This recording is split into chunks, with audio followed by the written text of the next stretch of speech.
Continue ചെയ്ത് കൊണ്ടുപോകുന്നത് അതുകൊണ്ടാണ്. അല്ലാതെ നമ്മൾ വെറുതെ വന്നിരുന്നിട്ട് ലൈവ് ചെയ്യുകയും ഷോർട്സ് വീഡിയോസ് ഇടുന്ന ഒന്നുമല്ല. നമ്മളുടെ ഒരു ആഗ്രഹം എന്ന് പറയുന്നത് സാധാരണ വീട്ടിലെ പണിയൊക്കെ എടുത്തിരിക്കുന്ന വീട്ടമ്മമാരുടെ ഒരു ആഗ്രഹം വീട്ടിലിരുന്നത് കൊണ്ട് തന്നെ എന്തെങ്കിലും ഒരു വരുമാനം കൈപ്പറ്റണം എന്നുള്ളതാണ്.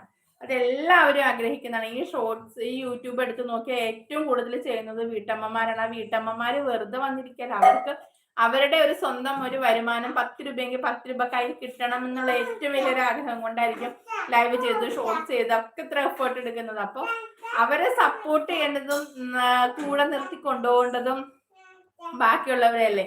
അപ്പൊ അതുകൊണ്ടാണ് എല്ലാവരോടും ലൈക്ക് ചെയ്യുക, സബ്സ്ക്രൈബ് ചെയ്യുന്നൊക്കെ പറയുന്നത്. നമ്മൾ ഒരുപാട് സമയമൊന്നും ഇല്ലെങ്കിൽ കുറച്ച് കിട്ടുന്ന സമയം കൊണ്ടാണ് ചിലപ്പോൾ വീട്ടിലത്തെ എല്ലാ പണിയും തല്ലിപ്പടച്ച് തീർത്തിട്ടായിരിക്കും നമ്മൾ ലൈവിലൊക്കെ വന്നിരിക്കുന്നത്. അപ്പൊ അതൊക്കെ കാണുന്നവരെന്തായാലും ലൈക്കും ഷോർട്സും ഒക്കെ കണ്ട് ലൈക്ക് ചെയ്യാനും സബ്സ്ക്രൈബ് ചെയ്യാനും മറക്കരുത്. ലൈവ് കാണുമ്പോഴാണെങ്കിലും ലൈക്ക് ചെയ്ത് സപ്പോർട്ട് ചെയ്യുക. എല്ലാ കൂട്ടുകാരോടും അതൊക്കെ തന്നെ